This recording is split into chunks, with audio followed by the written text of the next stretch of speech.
Hi everyone, I'm Ryan, I'm the optometrist here at NVISION Eyecare. We're filming this clip basically to talk about dry eye and specifically to take you through the dry eye process on myself. Hi everyone, I'm Sarah. I'm a Part 4 optometry student at Auckland Uni. And Sarah's basically just going to be helping me out with the evaluation and then she's up to it, basically doing the lipoflow. So we can't wait to take you through it and show you what it's like. So we're in the dry eye evaluation room here. We've got the Oculus keratograph. So this is a very advanced piece of technology that we use to assess your eyes and assess the dryness of your eyes. So there's two types of dry eye. You've got your aqueous deficient, which means that your eyes aren't producing enough tears, and you've got your evaporative dry eye. That means you're producing enough, but your tears are evaporating too quickly. So the first test that we're going to be doing today is a test that allows us to differentiate between the two, so we can tell if your eyes are producing enough tears or not, and then that will let us know if you're aqueous deficient or you're evaporative. I'm just wiping the machine down now, just to make sure it's nice and sterile. And then Ryan, do you want to pop your chin on here for me, please?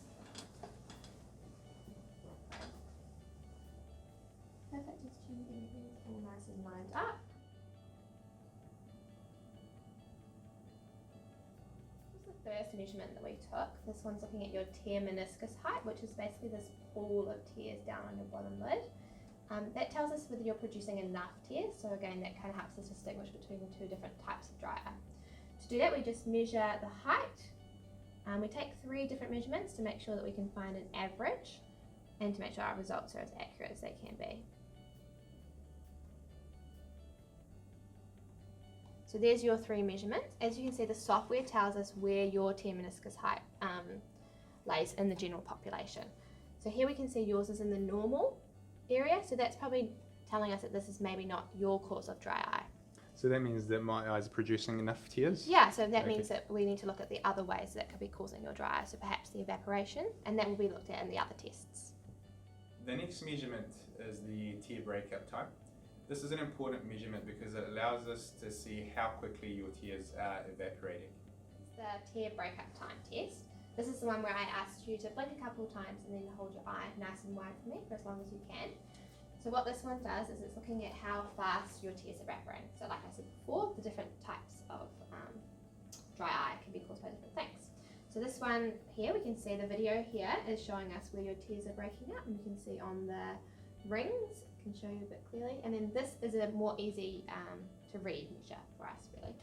This is a map, so you can see from the different color grade scale the different areas that are breaking up more. So we can see the green shows a more average tear breakup, so the longer time, and then the red or the closer yellow colors show us where it's a little bit more of an abnormal evaporation. So we can see over here you're having a bit more of an abnormal evaporation here and here.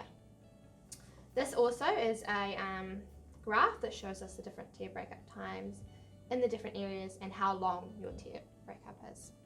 Over here is the nice software that kind of helps us see where on the scale you are. So you can see here that your tear evaporation is on the shorter end of the spectrum. So one of the most important tests that we'll do here is the imaging of your meibomian glands. Your meibomian glands are very important. They secrete oils, and oils are needed to stop your tears from evaporating.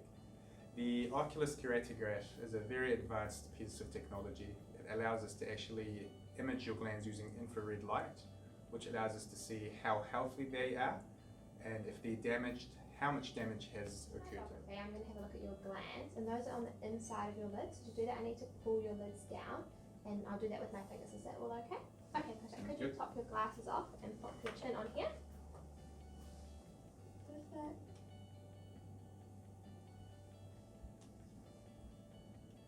The meibography test. So this was the one that imaged your glands inside your lid. So those glands are the glands that secrete the oil that stops your tears from evaporating basically. And then here you can see the scale of the different glands, so that helps us classify where you are. So here you can see this is a nice healthy eye with lots of glands, so then they can produce lots of oil, and then that can in turn prevent the evaporation. And then as we move along the scale here, you can see this is quite an abnormal eye with severe meibomian gland loss. Then that person is not going to be able to produce the correct amount of oil, and they're going to have some problems with evaporation and some severe dry eye. So Ryan, where do you think your glands, which are here, lie along the scale? Probably in between grade 1 and 2, I would say. Yeah, I would say the same. You've got quite a severe dropout here. This is looking quite nice and healthy, apart from up the top here, and you've got some dropout here as well. So that could be, and is probably the most likely cause of your dry eye. Yeah, it looks like I've got a problem. Yeah, it does. I think we need to do something about it.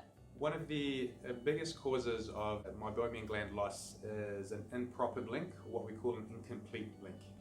So a lot of people don't realize that they don't blink completely, and what that means is when you blink, your top eyelid doesn't actually come into touch with your bottom eyelid, and that causes big problems in terms of the health of your meibomian glands. So the next test that we're going to be doing is actually looking at my blinking to see if I'm blinking properly. So now we're going to have a look at your blinking, so whether you blink completely or incompletely. So that means making sure whether your eyelids fully touch when you blink, because that can be another cause of dry eye. So to do that, I'm going to put some dye in your eye, this fluorescein dye.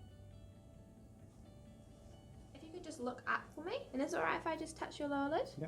Perfect. Good, and then the other eye. Perfect, and blink.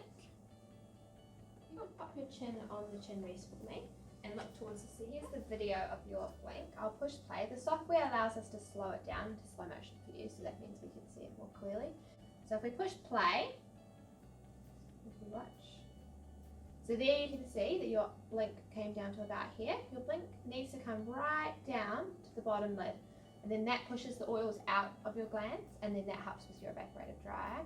And if you aren't blinking completely, that causes the glands to be damaged, and then that leads to the evaporative dry eye.